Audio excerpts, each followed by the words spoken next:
प्रशासन के लोग आपसे निवेदन है कि शांतिपूर्वक सभा स्थल में लोगों को आने की अनुमति दें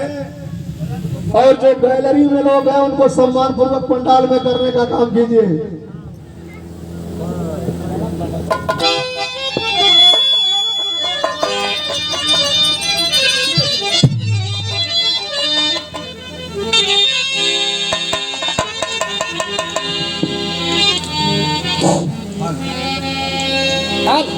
हल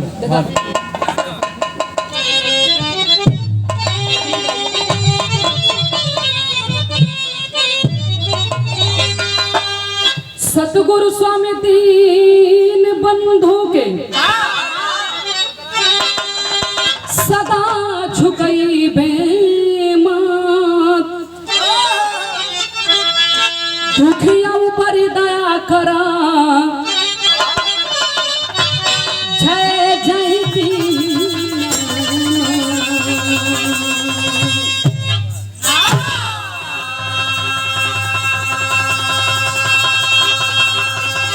ये पूरा सुनाइए इधर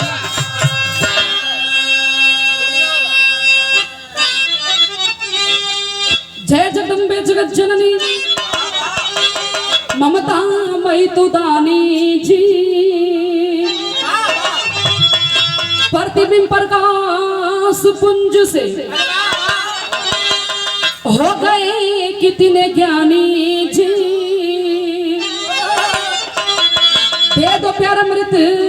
की धार मेरा पुष्पित करो चमन जाननी